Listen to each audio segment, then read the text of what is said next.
अस्सलाम वालेकुम dear student. MDCAT syllabus के मुताबिक एल्डिहाइड और कीटोन के टॉपिक पढ़ेंगे कि इनके ऊपर किस तरह के एमसीक्यूज आ सकते हैं। नंबर 1,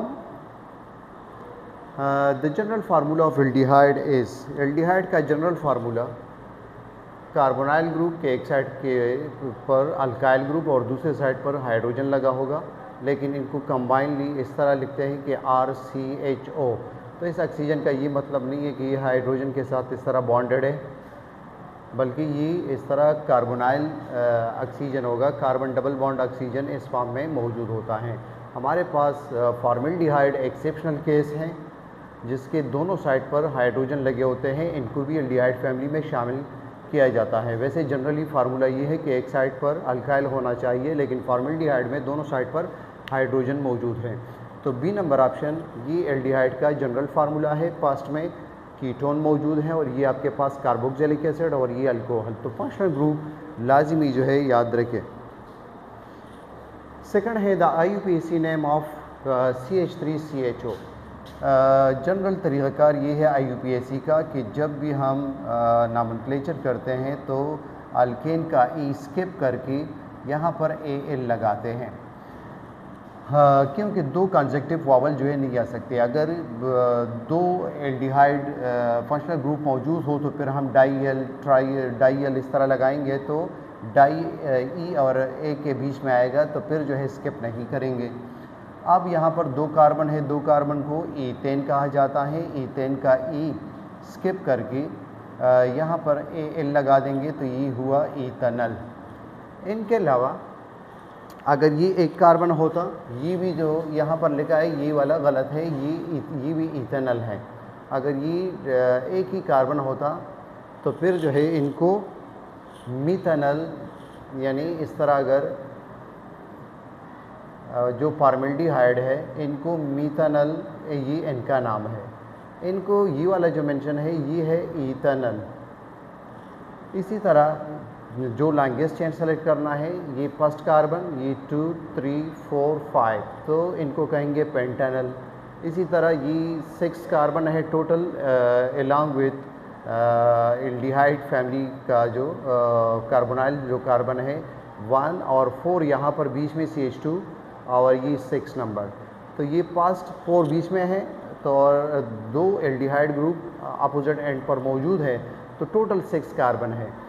तो इनको हेक्सेन डाइयल, आप अगर इनको इस तरह कहें कि हेक्सेन 1,4 डाइयल, तो ये एक्स्ट्रा इन्फॉर्मेशन, अननेसेसरी इन्फॉर्मेशन होंगे। अंडरस्टूड है कि एल्डिहाइड ग्रुप जो है हमेशा फर्स्ट कार्बन के ऊपर होगा, क्योंकि अगर वो बीच में आ जाए तो वो कीटोन बन जाएगा। तो इसमें 1,4 पोजीशन दिखाने की ज़रूरत नहीं है। अंडरस्टूड है कि लास्ट जो एंड होगा, फर्स्ट कार्बन जो होगा वहीं पर ये मौजूद होंगे, दूसरे बीच में ये नहीं हो सकते। अगर रिंग में CHO आ जाए तो इनके लिए कार्बल्डिहाइड जो है ये टर्म इनके लिए यूज़ होगा जब ये एज ए सब्स्टिट्यूएंट मौजूद हो, जैसे ये साइक्लोहेक्सेन कार्बल्डिहाइड। और जब ये आपके पास ओपन चेन में हो एज ए सब्स्टिट्यूएंट के तौर पर, जैसे ये आपके पास 1, 2, 3, 4, 5, 6 कार्बन ये है और ये यहाँ पर एज ए ब्रांच जो है मौजूद है, तो जब इनको नाम देंगे यहाँ पर तो इनके लिए फार्माइल का टर्म यूज़ करेंगे कि 3 फार्माइल और हेक्सेन डाइयल। ये नहीं कहेंगे कि 1,6 डाइयल, क्योंकि अंडरस्टूड है कि अपोजिट एंड पर हमेशा मौजूद होते हैं। तो इसमें इम्पॉर्टेंट बात क्या है कि ओपन चेन में अगर एल्डिहाइड ग्रुप मौजूद है एज ए सब्स्टिट्यूएंट तो उसको पारमाइल कहा जाता है, और जब रिंग में मौजूद हो तो उसके लिए कार्बल्डिहाइड यूज़ होता है IUPAC में। तो ये याद रखें। या अगर बेंजीन रिंग हो और वहाँ पर बेंजोइक एसिड COOH मौजूद हो तो उनकी प्रायोरिटी होगी। CHO भी अगर साथ में मौजूद है तो उसके लिए फिर कार्बल्डिहाइड ये टर्म यूज़ करेंगे। इनके अलावा in aldehyde the carbonyl carbon is bonded to. Carbonyl carbon जो है वो बॉन्डेड होगा, किस चीज़ के साथ बॉन्डेड होगा? एक साइड पर अल्काइल या एराइल ग्रुप होगा और दूसरे साइड पर हाइड्रोजन होगा। यानी ये रिंग फॉर्म में भी हो सकते हैं, जैसे ये आपके पास कार्बोनाइल कार्बन है तो एक साइड पर हाइड्रोजन, यहाँ पर CH3, यानी इस तरह अल्काइल ग्रुप भी हो सकता है, या इनके अलावा जो है यहाँ पर बेंजीन रिंग कोई एरोमेटिक कंपाउंड जो है ये भी हो सकता है। तो ये हमारे पास बेंजिल्डिहाइड और ये इथेनॉल या एसिटिल्डिहाइड इसका जनरल नेम होगा। तो ये इनका जनरल फॉर्म ये होगा एल्डिहाइड फैमिली का। And ketone the carbonyl carbon is bonded to, यहाँ पर क्या हो सकता है कि कीटोन फैमिली में आपके पास या तो कार्बोनाइल ग्रुप के सराउंड में 2 अल्काइल ग्रुप होंगे या 2 एराइल ग्रुप भी हो सकते हैं। जब एक हाइड्रोजन बेंजीन रिंग से हटाते हैं तो उनको एराइल कहा जाता है या फिनाइल कहा जाता है, और पूरी फैमिली को इस तरह के जो कंपाउंड हो उनको एरीन कहा जाता है। तो ये आपके पास इस तरह ये 2 फिनाइल ग्रुप ये भी हो सकते हैं। इनका जनरल नाम है बेंजोपिनोन और IUPAC नेम है डाईफिनाइल। ये आपके पास डाईफिनाइल और एक कार्बन यहाँ पर मौजूद है मीथेनॉन। ONE जो है कीटोन फैमिली के फंक्शनल ग्रुप में एज ए सफिक्स के तौर पर जो है यूज़ होगा। जैसे ये आपके पास CH3 और यहाँ पर भी हम जो है 2 शो नहीं करेंगे जब प्रोपानोन हो। ये है प्रोपेन 3 कार्बन प्रोपेन, इनका E हटाकर ONE लास्ट में लगा देंगे प्रोपानोन। तो अंडरस्टूड है कि प्रोपानोन 3 कार्बन है, इसमें लाजमी जो कीटोन का कार्बोनाइल कार्बन है सेकंड पर होगा। तो 2 प्रोपानोन जो है एक्स्ट्रा अननेसेसरी इंफॉर्मेशन होंगे। आप जो है 2 प्रोपानोन के बजाय प्रोपानोन ज़्यादा बेहतर है, सिंपलिसिटी इसमें मौजूद है, तो यही नाम जो है ठीक है। तो आपके पास कीटोन फैमिली में कार्बोनाइल कार्बन के दोनों साइड पर या तो अल्काइल ग्रुप होंगे या एराइल होंगे, या एक साइड पर अल्काइल दूसरे साइड पर एराइल ये भी हो सकता है। जैसे हम ये आपके पास बेंजीन रिंग, ये आपके पास कार्बोनाइल और ये CH3, तो ये भी जो है आपके पास कीटोन है। इनको एसिटोपिनोन कहा जाता है। इनके अलावा इनके हिब्रिडाइजेशन के बारे में पूछा है। IUPAC suffix use for ketone, ketone के लिए ये ONE ये यूज़ होगा, ये एल्डिहाइड के लिए, और ये जो है अल्कोहल के लिए, और ये जो है कार्बोक्सिलिक एसिड के लिए। तो ये सफिक्स ये याद रखें। the carbonyl carbon in aldehyde and ketone is the carbonyl carbon in aldehyde and ketone is sp3 hybridized, sp2 hybridized, sp hybridized। इनकी हिब्रिडाइजेशन क्या है? तो हिब्रिडाइजेशन का आसान तरीका हमने बताया था कि आप सिग्मा बॉन्ड काउंट कर ले और लॉन पेयर को देखिए तो इनके पास ये सिग्मा बॉन्ड, दूसरा पाई, और ये सिग्मा बॉन्ड, ये सिग्मा बॉन्ड, ये दोनों में मौजूद है। तो 3 सिग्मा बॉन्ड है और लॉन पेयर इसके पास है नहीं। तो ऐसा कौन सा हिब्रिडाइजेशन है जिसमें 3 ऑर्बिटल इन्वॉल्व हो? तो sp2, और इनका स्ट्रक्चर ट्राइगोनल प्लेनर और अप्रॉक्सीमेट एंगल 120 डिग्री sp2 का जो है बॉन्ड एंगल होगा। The carbonyl group CO is polar because carbon oxygen जो है इनकी इलेक्ट्रोनेगेटिविटी डिफरेंस है। कार्बन की इलेक्ट्रोनेगेटिविटी 2.5 और इनकी 3.5, तो ये पार्शियली नेगेटिव और ये पार्शियली पॉजिटिव। इसलिए इनमें न्यूक्लियोफाइलिक एडिशन रिएक्शन जो है होंगे, यानी न्यूक्लियोफाइल ये आएगा और यहाँ पर जो एक कार्बन पर ऐड होगा और ये बॉन्ड ऊपर शिफ्ट हो जाएगा। तो इसमें न्यूक्लियोफाइलिक एडिशन रिएक्शन कार्बोनाइल कंपाउंड देते हैं। तो oxygen is more electronegative and full electron density toward itself. इसमें जो है आपके पास बी नंबर ऑप्शन जो है ये करेक्ट है।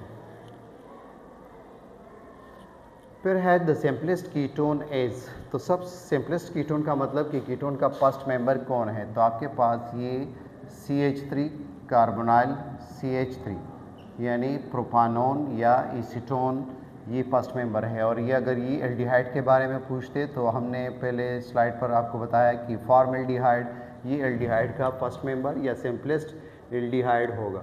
तो आपके पास सी नंबर ऑप्शन एसीटोन जो है करेक्ट ऑप्शन है। The IUPAC name of acetone is, तो इसमें 3 कार्बन है तो प्रोपानोन। इसमें अगर हम प्रोपेन 2,1 ये कहे तो unnecessary information because it is understood it two position carbonyl group second position पर ऑलरेडी हमें पता है कि मौजूद है, ये बीच में होगा। सिर्फ एल्डिहाइड हमेशा याद रखें कि फर्स्ट कार्बन जो है उनका होगा या आखिरी एंड पर एल्डिहाइड ग्रुप मौजूद होगा। तो ये बी नंबर ऑप्शन जो है ये करेक्ट है। The trivial name of acetaldehyde corresponding to the IUPAC name, acetaldehyde जो है इनका क्या नाम होगा? तो एस्टिल्डिहाइड इथेनॉल का, यानी अगर हम यहाँ पर एक CH3 लगा दें तो इनको जनरली एस्टिल्डिहाइड और IUPAC नेम इथेनॉल ये कहा जाता है। Aldehyde can be prepare by the control oxidation of, aldehyde जो है इनको कंट्रोल ऑक्सीडेशन के थ्रू किस तरह बना सकते हैं? तो ये याद रखें कि जब भी हम KMnO4 potassium dichromate strong oxidising agent use करते हैं तो ये अल्फा हाइड्रोजन है, ये जितने मौजूद होंगे यहाँ पर 2 है तो 2 टाइम ऑक्सीडाइज होकर ये आपके पास जो है कार्बोक्सिलिक एसिड बनाएगा। फर्स्ट टाइम ये हाइड्रोजन रिमूव होकर आपके पास एल्डिहाइड बनाएगा, फिर ये हाइड्रोजन रिमूव होकर ऑक्सीजन की एडिशन होगी तो ये आपके पास जो है कार्बोक्सिलिक एसिड। लेकिन ये कब होगा? ये दोनों ऑक्सीडेशन प्रोसेस जब आप KMnO4 पोटाशियम डाइक्रोमेट ये यूज़ करेंगे। लेकिन अगर आप माइल्ड ऑक्सीडाइजिंग एजेंट यूज़ करेंगे तो ये यहाँ पर रुक जाएगा। तो यहाँ पर क्वेश्चन ये पूछा गया है कि हम कंट्रोल ऑक्सीडेशन या एल्डिहाइड पर किस तरह इस ऑक्सीडेशन को स्टॉप कर सकते हैं। तो इनके लिए याद रखें PCC और PDC। ये जो है PCC क्या चीज़ है? पिरिडीनियम क्लोरोक्रोमेट, ये एक ऑक्सीडाइजिंग एजेंट है। और दूसरा PDC पिरिडीनियम डाइक्रोमेट, यहाँ पर पिरिडीनियम ये 2 टाइम मौजूद हैं और ये है डाइक्रोमेट। तो ये पार्शियल ऑक्सीडेशन के लिए इनको यूज़ किया जाता है। ये सिर्फ एल्डिहाइड तक, ये माइल्ड ऑक्सीडाइजिंग एजेंट है, ये एल्डिहाइड पर रिएक्शन को रुकवा देते हैं। और ये कौन करेगा ये प्रोसेस? ये प्राइमरी अल्कोहल। सेकेंडरी अल्कोहल में ये यहाँ पर एक ही अल्फा हाइड्रोजन है और इसमें 2 अल्काइल ग्रुप मौजूद होंगे तो ये कीटोन बनाते हैं। और टर्शियरी अल्कोहल में अल्फा हाइड्रोजन नहीं होते, इनकी ऑक्सीडेशन नहीं होगी। नेक्स्ट है ketone are prepare by the oxidation of. तो अभी हमने कहा था कि प्राइमरी अल्कोहल जो है वो पहले एल्डिहाइड बनाएंगे ऑक्सीडेशन के थ्रू और फिर अगर स्ट्रॉन्ग ऑक्सीडाइजिंग एजेंट हो तो उनका कार्बोक्सिलिक एसिड बनेगा। लेकिन अगर माइल्ड ऑक्सीडाइजिंग एजेंट हो तो वो एल्डिहाइड पर रुक जाएगा और माइल्ड ऑक्सीडाइजिंग एजेंट के तौर पर हम PCC PDC इनको यूज़ करते हैं। सेकेंडरी अल्कोहल के पास जो है एक अल्फा हाइड्रोजन है, एक दफ़ा इनकी ऑक्सीडेशन होगी और इसके पास 2 अल्काइल ग्रुप ऑलरेडी मौजूद है तो इनका कीटोन बनेगा। तो सेकेंडरी अल्कोहल प्राइमरी से एल्डिहाइड और सेकेंडरी से कीटोन, और प्राइमरी का एक और स्ट्रॉन्ग ऑक्सीडाइजिंग एजेंट ले ले तो मज़ीद ऑक्सीडेशन होगी, कार्बोक्सिलिक एसिड बनेगा। टर्शियरी अल्कोहल में अल्फा हाइड्रोजन नहीं होंगे, ये ऑक्सीडाइजेबल हाइड्रोजन है, जितने ये मौजूद होंगे उतने टाइम उसमें ऑक्सीडेशन होगी। तो ये आपके पास जो यहाँ पर दिखाया गया है टर्शियरी अल्कोहल, इसमें अल्फा हाइड्रोजन मौजूद नहीं है तो इनकी ऑक्सीडेशन नहीं होगी और इनको अल्फा हाइड्रोजन कहा जाता है। जिस कार्बन के साथ OH बॉन्डेड है उनके पास जो हाइड्रोजन होते हैं उनको अल्फा हाइड्रोजन कहा जाता है। Ozonolysis of an alkene followed by the zinc H2O work of gap, ये इनको रिडक्टिव ओजोनोलाइसिस कहा जाता है जिसमें जिंक वाटर इनको यूज़ करते हैं। तो ये डिपेंड करेगा कि ozonolysis of an alkene followed by ये आपको क्या देता है, एल्डिहाइड देता है या कीटोन देता है या दोनों देते हैं।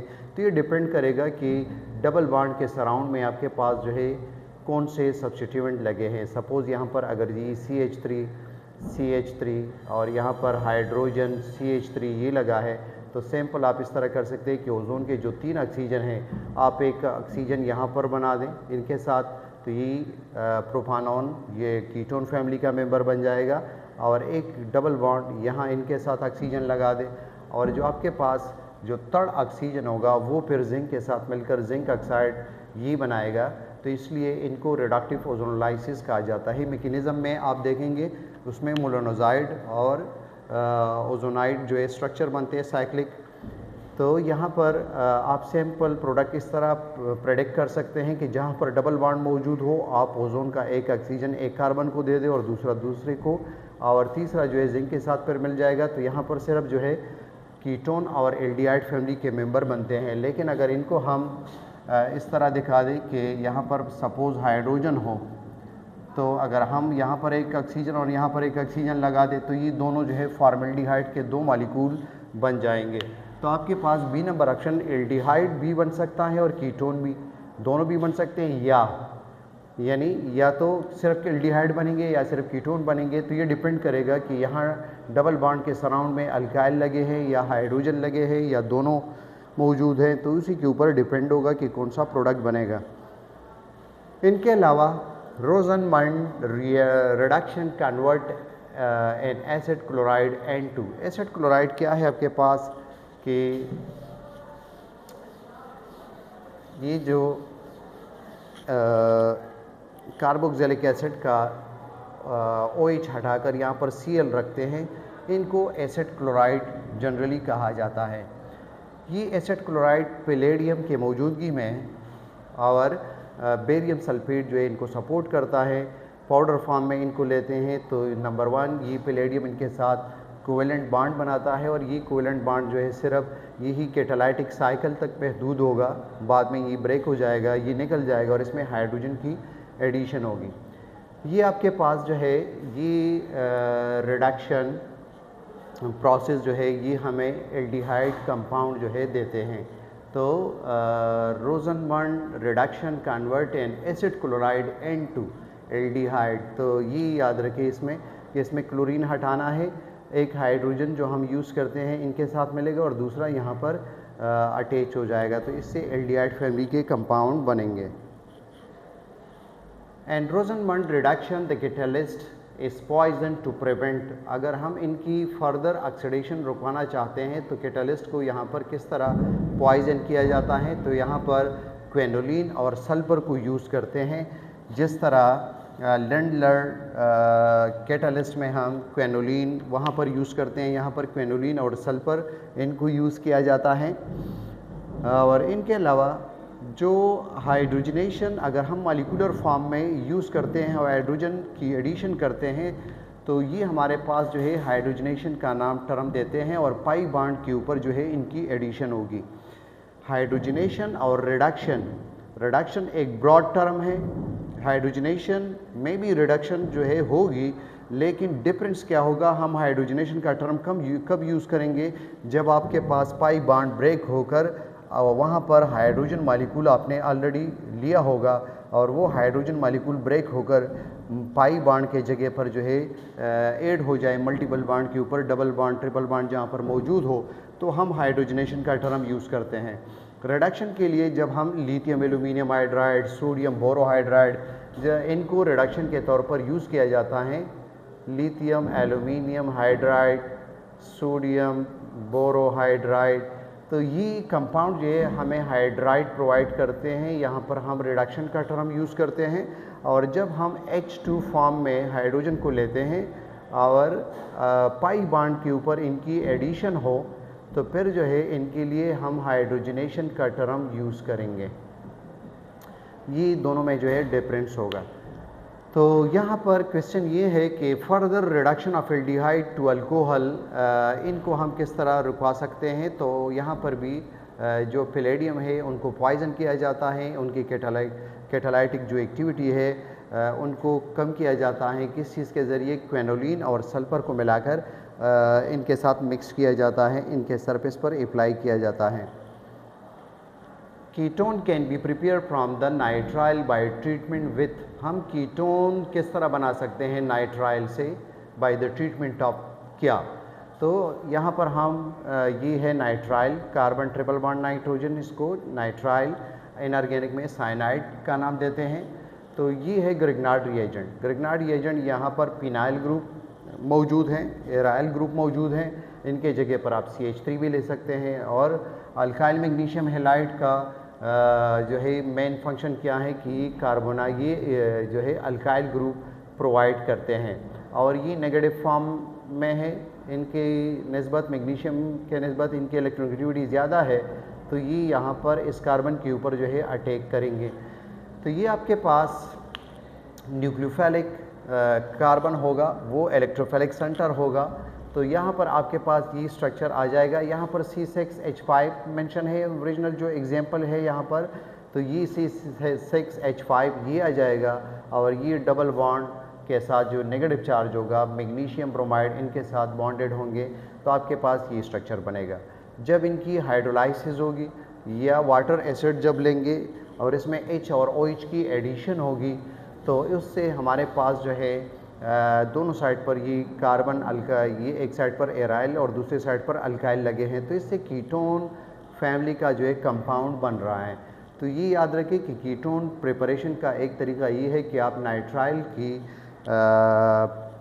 अल्काइल मैग्नीशियम हैलाइड या ग्रिग्नार्ड रिएजेंट के साथ जब रिएक्शन करेंगे और बाद में इनकी हाइड्रोलाइसिस करेंगे, यानी वाटर मॉलिक्यूल की एडिशन होगी एसिड की प्रेजेंस में, तो एसिड क्यों ऐड करते हैं कि वाटर जो है आसानी से ब्रेकअप हो जाता है उनका, तो इसलिए उनकी एडिशन की जाती है।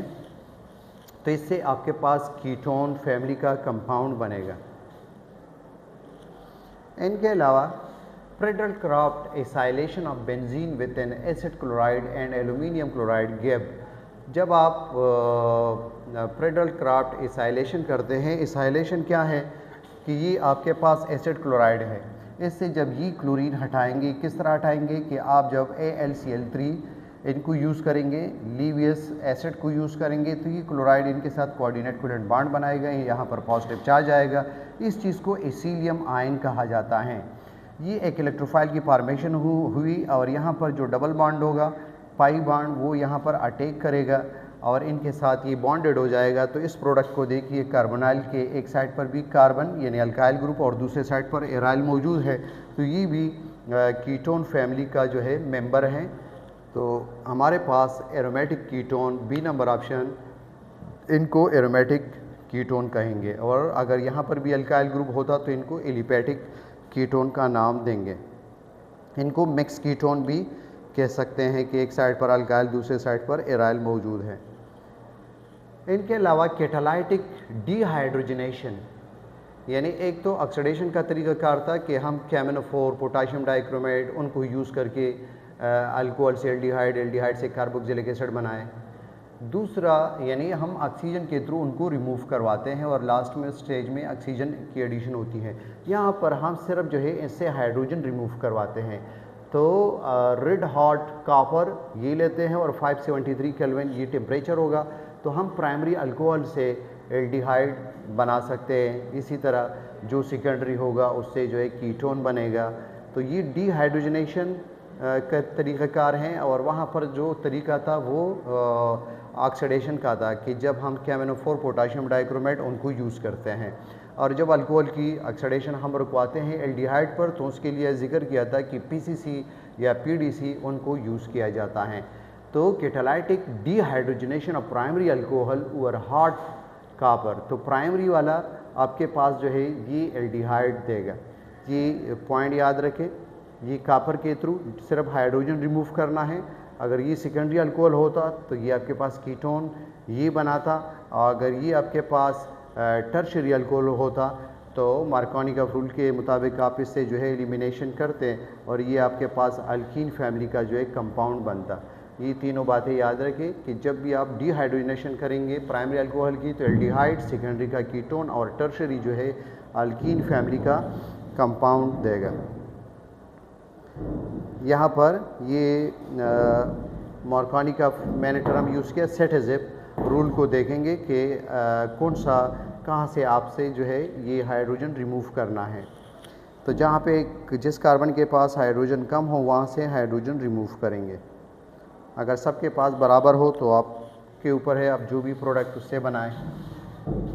Markovnikov of hydration of terminal alkyne, अगर हम मरकरी सल्फ्यूरिक एसिड इनका जो है इनकी मौजूदगी में रिएक्शन करवाएंगे तो Markovnikov of hydration of terminal alkyne जब आपके पास ट्रिपल बॉन्ड फर्स्ट कार्बन पर मौजूद हो तो इसको टर्मिनल अल्काइन कहा जाता है।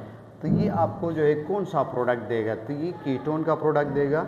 सिंपल विदाउट मैकेनिज्म आप इस तरह कर सकते हैं कि ये आपके पास अनसिमेट्रिकल अल्काइन है, तो जब आप एडिशन करेंगे तो मार्कोनी रूल को देखेंगे, ये आपके पास OH और ये H, तो H हम वहाँ पर देंगे जहाँ पर पहले से हाइड्रोजन ज़्यादा मौजूद हैं, तो ये आपके पास H यहाँ पर बॉन्डेड होगा और OH को यहाँ पर लगा देंगे, ये बॉन्ड जो है ख़त्म हो जाएगा, तो ये प्रोडक्ट बनाएंगे। अब यहाँ पर टाटोमेरिज्म होगा, अब शिफ्टिंग का प्रोटॉन होगा, तो ये आपके पास अगर ये हाइड्रोजन यहाँ पर आ जाए और ये बॉन्ड जो है यहाँ पर शिफ्ट हो जाए तो ये आपके पास कीटोन फैमिली का कंपाउंड इससे बनेगा। तो जब भी आप हाइड्रेशन करेंगे टर्मिनल अल्काइन में, लेकिन इथाइन के अलावा, वो एक्सेप्शनल केस हैं, बाकी जितने भी टर्मिनल अल्काइन है तो उससे आपके पास जो है कीटोन फैमिली का कंपाउंड बनेगा। इनको टाटोमेरिज्म कहा जाता है, जो शिफ्टिंग का प्रोटॉन होगा। मार्कोनिक of hydration of acetylene itself gap, ये आपके पास अभी हमने बताया था एसिटिलीन या एसिटाइलिन, ये ट्रिपल बॉन्ड हाइड्रोजन, इनका जब H और OH ऐड करेंगे तो लास्ट में आपको जो है एल्डिहाइड फैमिली का जो है कंपाउंड मिलेगा, एस्टेल्डिहाइड मिलेगा। तो ये आपके पास B नंबर ऑप्शन। बाकी जितने भी टर्मिनल अल्काइन है तो उससे कीटोन, और जब इथाइन का जिक्र हो तो इसमें याद रखिए इससे आपको एस्टेल्डिहाइड ये मिलेगा।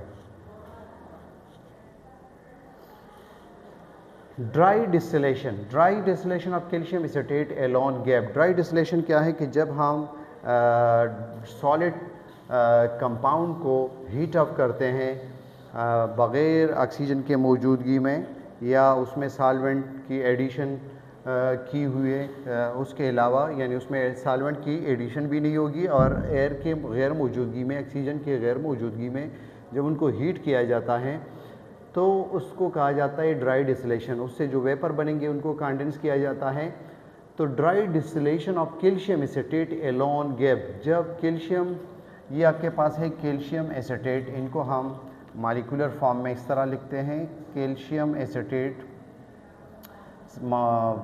कंडेंस फार्मूला इनका ये होगा CH3COO ट्वाइस, ये कैल्शियम एसीटेट है, ये इनका स्ट्रक्चर है। तो आसानी से समझने के लिए आप ये याद रखिए कि आपके पास इस साइड से कैल्शियम और ऑक्सीजन और इस साइड से कैल्शियम ऑक्सीजन और ये कार्बोनाइल ग्रुप, ये आपस में मिलकर कैल्शियम कार्बोनेट बनाएंगे और ये अल्काइल ग्रुप जो है यहाँ पर आप अटैच कर दें, ये आपके पास एस्टेल्डिहाइड फैमिली का कंपाउंड इससे बनेगा।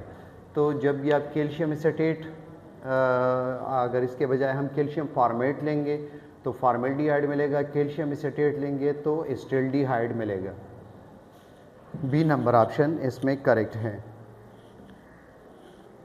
Aldehyde are generally more reactive than ketone, ketone के निस्बत एल्डिहाइड जो है ज़्यादा रिएक्टिव होते हैं टुवर्ड द न्यूक्लियोफिलिक एडिशन, जब न्यूक्लियोफाइल आएगा।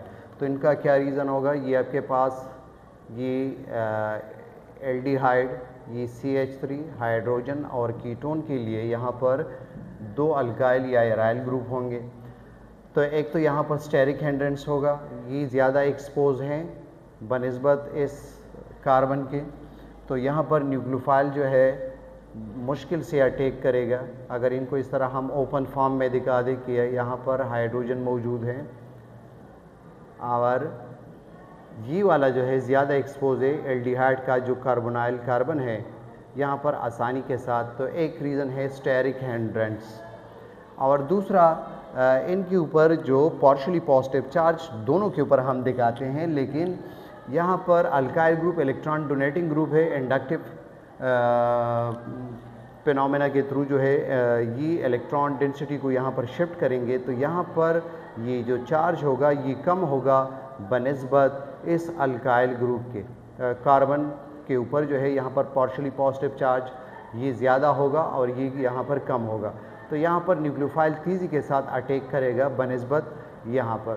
तो ये 2 रीज़न हो गए, एक तो यहाँ के कार्बोनाइल के ऊपर पार्शियली पॉजिटिव चार्ज ज़्यादा है तो यहाँ पर न्यूक्लियोफाइल तेज़ी के साथ अटैक कर सकता है, और दूसरा ज़्यादा एक्सपोज है, स्टेरिक हैंड्रेंस भी नहीं है, और यहाँ कीटोन में जो है स्टेरिक हैंड्रेंस मौजूद है। इनके अलावा तो एल्डिहाइड जो है ये हमारे पास ज़्यादा रिएक्टिव होगा कीटोन के निस्बत।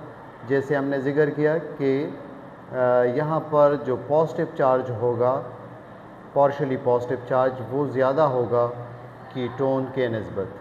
कीटोन का जो कार्बोनाइल कार्बन है, क्योंकि CH3 इंडक्टिव इफेक्ट के थ्रू यहाँ पर इलेक्ट्रॉन डेंसिटी प्रोवाइड करते हैं, तो यहाँ पर पार्शली पॉजिटिव चार्ज ये कम होगा, तो न्यूक्लियोफाइल आसानी के साथ यहाँ अटैक नहीं कर सकता, बनिस्बत इसके ये ज़्यादा एक्सपोज भी है। स्टेरिक हैंड्रेंस यहाँ पर कम है, यहाँ पर ज़्यादा है। और जैसे हम ये हाइड्रोजन अगर ओपन फॉर्म में बना दें तो ये आपके पास स्टेरिक हैंड्रेंस यहाँ पर ज़्यादा होगा। The electron donating inductive effect of alkyl group in ketone. Ketone में जो है decrease the electrophilicity of the carbonyl carbon. Electrophilicity क्या है कि इस कार्बोनाइल कार्बन की ये सलाहियत कि वो न्यूक्लियोफाइल को अपनी जानिब आसानी के साथ जो है अट्रैक्ट करे, तो ये कीटोन की ये सलाहियत कम होगी, इलेक्ट्रोपिलिसिटी इनकी कम होगी, इनकी इलेक्ट्रोपिलिसिटी ज़्यादा होगी। इनको इलेक्ट्रोफिलिक सेंटर कहा जाता है, क्योंकि इनके ऊपर पार्शली पॉजिटिव चार्ज जो है ये कम होगा और यहाँ पर ज़्यादा होगा। रीज़न, यहाँ पर दो अल्काइल ग्रुप होंगे, तो वो इलेक्ट्रॉन डोनेटिंग ग्रुप है, ये इलेक्ट्रॉन डेंसिटी प्रोवाइड करेंगे, तो यहाँ पर पार्शली पॉजिटिव चार्ज कम होगा। यहाँ पर न्यूक्लियोफाइल आसानी के साथ इतनी ज़्यादा अट्रैक्शन इनकी नहीं होगी, यहाँ पर ज़्यादा अट्रैक्शन होगी, न्यूक्लियोफाइल तेज़ी के साथ यहाँ पर आ सकता है। तो B number option decrease the electrophilicity of the carbonyl carbon. और जैसे जैसे ये अल्काइल ग्रुप का चेंज जो है बढ़ेगा, तो यहाँ पर इनकी इलेक्ट्रोपिलिसिटी मज़ीद डिक्रीज़ होगी। Among the formaldehyde, acetaldehyde and acetone, इन तीनों में जो है फॉर्मल्डिहाइड आपके पास ये दोनों हाइड्रोजन लगे हैं और ये जो है ज़्यादा रिएक्टिव होगा बनिस्बत एसिटाल्डिहाइड के। यहाँ पर एक CH3 और हाइड्रोजन, यहाँ पर जो है कीटोन में CH3 तो, और यहाँ पर मैं अगर एक और बना दूँ तो मिथाइल की जगह इथाइल प्रोपाइल इस तरह लगाते जाए, तो इसमें स्टेरिक हैंड्रेंस बढ़ रहा है। दूसरा, इसमें इलेक्ट्रोपिलिसिटी इस कार्बन की जो है कम हो रही है, यानी इनके ऊपर जो है positive charge, partially positive charge decrease कर रहा है। तो इसमें सबसे ज़्यादा फॉर्मल्डिहाइड आपके पास ज़्यादा रिएक्टिव होगा एसिटाल्डिहाइड और एसीटोन के निस्बत। Steric hindrance during the nucleophilic addition is the greatest. सबसे ज़्यादा जब न्यूक्लियोफाइल ऐड होगा तो स्टेरिक हैंड्रेंस किस में सबसे ज़्यादा होगा, तो इसमें कीटोन विद बल्कि अल्काइल ग्रुप। अगर यहाँ पर दो CH3 लगे हैं, अगर हम यहाँ पर इथाइल प्रोपाइल ब्यूटाइल लगा दें तो मज़ीद ये जो है बल्कि ग्रुप जब आएंगे तो इनका स्टेरिक हैंड्रेंस बढ़ेगा, तो न्यूक्लियोफाइल इस कार्बन के ऊपर आसानी के साथ अटैक नहीं कर सकता। Which compound give the positive Tollens test. तो एक तो ये याद रखें कि पेलिंग टेस्ट जो है, पेलिंग सॉल्यूशन उनको एलिफेटिक एल्डिहाइड और एरोमेटिक एल्डिहाइड के बीच में भी डिफरेंशिएट कर सकते हैं क्वालिटेटिवली, क्योंकि वो सिर्फ एलिफेटिक के लिए यूज़ होता है, एरोमेटिक के लिए नहीं। टॉलेंट टेस्ट उससे बेहतर है, ये एलिफेटिक एरोमेटिक दोनों के लिए पॉजिटिव टेस्ट देता है और कीटोन से डिफरेंशिएट करवाते हैं। तो सिर्फ आपके, और ये कीटोन ये माइल्ड ऑक्सीडाइजिंग एजेंट है, फेलिंग सॉल्यूशन, ये Tollens test, ammoniacal solution of silver nitrate, तो ये आपके पास जो है कीटोन के साथ रिएक्शन नहीं करेगा और एल्डिहाइड के साथ जो है ये रिएक्शन करेंगे। आपके पास सिर्फ जो है अल्फा हाइड्रोक्सी कीटोन ये हमें पॉजिटिव टेस्ट देता है, ये एक्सेप्शनल, ये पॉइंट जो है याद रखिए। बाकी जितने भी कीटोन हैं वो नेगेटिव टेस्ट देंगे, यानी ये टेस्ट नहीं दे सकते टॉलेंट टेस्ट। वो माइल्ड ऑक्सीडाइजिंग एजेंट के थ्रू जो है ऑक्सीडाइज नहीं हो सकते, उनके पास जो है ऑक्सीडाइजेबल ये हाइड्रोजन जो एल्डिहाइड में मौजूद है ये कीटोन में नहीं है। और ये कंपाउंड जो है जब कार्बोनाइल कार्बन के बराबर में जो कार्बन है इनके पास जो OH ग्रुप लगा है इनको अल्फा हाइड्रोक्सी कीटोन कहा जाता है। इस तरह के कीटोन ये टेस्ट जो है दे सकते हैं। ये पहले एल्डिहाइड बनाते हैं और एल्डिहाइड ऑक्सीडाइज होकर फिर जो है हमारे पास कार्बोक्सिलिक एसिड उसमें कन्वर्ट होंगे।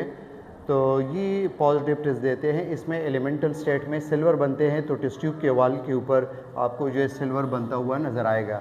इसमें ये एक्स्ट्रा इन्फॉर्मेशन है कि टॉलन टेस्ट इसमें किस तरह जो है ये रिएक्शन होता है। तो टॉलन टेस्ट में हमारे पास ये कम्प्लेक्स बना होता है डाईअमाइन silver 1 hydroxide.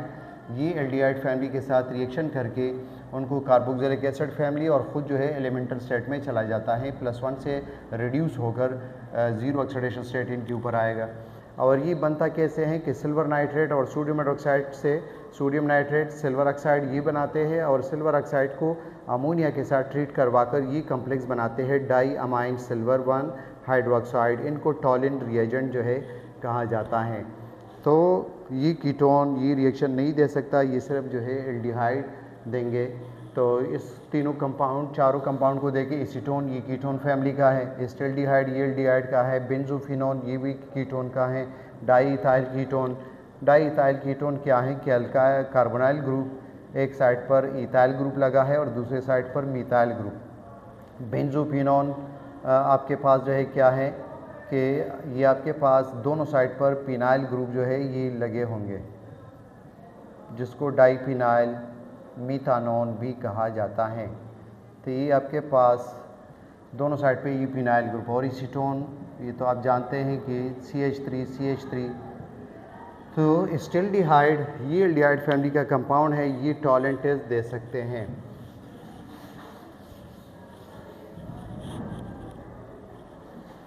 A ketone generally failed Tollin and Pelling test because हमने अभी कहा था कि टॉलिन और पेलिंग टेस्ट जो है ये कीटोन नहीं देता, ये माइल्ड ऑक्सीडाइजिंग एजेंट है। रीज़न क्या है कि उनके पास ऑक्सीडाइजेबल हाइड्रोजन नहीं है। एल्डिहाइड में एक साइड पर हाइड्रोजन लगा होता है, तो वो उनकी वजह से पॉजिटिव टेस्ट देते हैं। Lack an oxidisable hydrogen on the carbonyl carbon. और अगर हम कीटोन को ऑक्सीडाइज करना चाहें तो उनके लिए कंसनट्रेटेड सल्फ्यूरिक एसिड और KMnO4 को लेते हैं और उनको हीट भी करवाते हैं, या हार्ड कंसनट्रेटेड नाइट्रिक एसिड को लेते हैं, तो वो भी ऑक्सीडाइज होकर कार्बोक्सिलिक एसिड फैमिली के जो है कंपाउंड बनाते हैं। कार्बोनाइल के बराबर में कार्बन के बराबर में जो कार्बन कार्बन बॉन्ड होगा वो वहाँ पर ब्रेक होगा। Aromatic aldehyde are usually less reactive than aliphatic aldehyde. तो एरोमेटिक क्यों लेस रिएक्टिव होते हैं? ये है बेंजल्डिहाइड, ये एरोमेटिक एल्डिहाइड है, और यहाँ पर ये हम एलिपेटिक एल्डिहाइड अगर हम बना दें तो इसमें रेजोनेंस नहीं होगी। ये सिर्फ इंडक्टिव इफेक्ट के थ्रू जो है इलेक्ट्रॉन डेंसिटी भेज सकते हैं, लेकिन यहाँ पर पूरा बॉन्ड जो है यहाँ पर ये डबल बॉन्ड बनेगा, तो इनके इलेक्ट्रोफिलिसिटी को डिक्रीज़ कर देते हैं। और दूसरा ये भी ऐड कर सकते हैं कि मिथाइल के निस्बत जो फिनाइल ग्रुप है ये बल्कि है, तो जो आपके पास एरोमेटिक एल्डिहाइड है वो लेस रिएक्टिव होंगे एलिपेटिक के निस्बत। यहाँ पर डबल बॉन्ड बनेगा, रेजोनेंस के थ्रू इलेक्ट्रॉन प्रोवाइड होंगे। यहाँ पर डबल बॉन्ड नहीं बन सकता, सिर्फ इलेक्ट्रॉनिक क्लाउड शिफ्ट हो सकता है। तो A number option resonance donation from the ring lowering the electrophilicity. Electrophilicity हमने अभी बताया था कि क्या है, जो पॉजिटिव सेंटर कार्बन है उनकी सलाहियत कि वो न्यूक्लियोफाइल को अट्रैक्ट कर दे, इनके ये एबिलिटी इलेक्ट्रोफिलिसिटी कहलाती है। Iodoform, the correct general order of the reactivity toward the nucleophilic addition. Nucleophilic addition the correct order aldehyde और कीटोन में हमने जिक्र किया था एल्डिहाइड ज़्यादा रिएक्टिव होगा, इसमें स्टेरिक हिंड्रेंस कम है और यहाँ पर पॉजिटिव चार्ज ज़्यादा है। यहाँ पर स्टेरिक हिंड्रेंस ज़्यादा होगा और पॉजिटिव चार्ज कम होगा, तो न्यूक्लियोफाइल यहाँ पर तेज़ी के साथ आएगा। तो B number option aldehyde more reactive than ketone. Iodoform test जो है ये कौन दे सकता है, कौन से कार्बोनाइल कंपाउंड? जिस कार्बोनाइल कार्बन के बराबर में अगर CH3 ग्रुप लगा है तो वो एल्डिहाइड हो या कीटोन हो, वो आयोडोफॉर्म टेस्ट दे सकते हैं। आयोडोफॉर्म में CH3 इनको आयोडोफॉर्म, अगर क्लोरीन लगा हो तो क्लोरोफॉर्म, ब्रोमीन लगा हो तो ब्रोमोफॉर्म। इनके सॉलिड येलो क्रिस्टल होते हैं आयोडीन आयोडोफॉर्म के, तो इनको मिथाइल ग्रुप प्रेडिक्ट करने के लिए यूज़ किया जाता है। तो ये methyl group adjacent to the carbonyl carbon, इनके लिए आयोडोफॉर्म टेस्ट ये आपके प्रैक्टिकल में मौजूद है, टेक्स्ट बुक में डायरेक्टली मेंशन नहीं है, तो इनको भी याद रखिए कि आयोडोफॉर्म टेस्ट आपको कौन से कार्बोनाइल कंपाउंड देते हैं जिसमें कार्बोनाइल कार्बन के बराबर में CH3 ग्रुप लगा हो। जैसे ये MCQs है, which of these will not give the positive iodoform test. तो आप देख लिए इसमें कि किसके बराबर में CH3 ग्रुप मौजूद नहीं है। एसिटिल्डिहाइड में ये CH3 मौजूद है कार्बोनाइल ग्रुप के बराबर में। एसीटोन में भी 2 CH3 कार्बोनाइल ग्रुप के सराउंड में मौजूद है, ये भी दे सकते हैं। बेंजिल्डिहाइड ये बेंजीन के साथ कार्बोनाइल ग्रुप और ये हाइड्रोजन, तो ये नहीं दे सकते, ये CH3 ग्रुप नहीं है, एराइल ग्रुप यहाँ पर मौजूद है। इथाइल मिथाइल कीटोन जब कार्बोनाइल के एक साइड पर C2H5 और एक साइड पर CH3 हो, ये इथाइल मिथाइल कीटोन। तो ये बेंजिल्डिहाइड जो है ये आयोडोफॉर्म टेस्ट नहीं दे सकता, वो कंपाउंड दे सकते हैं जिसमें कार्बोनाइल कार्बन के बराबर में CH3 ग्रुप लगा हो। इंशाल्लाह बाकी जो है नेक्स्ट पार्ट में जो है पढ़ेंगे। मिलते हैं नेक्स्ट लेक्चर में। शुक्रिया।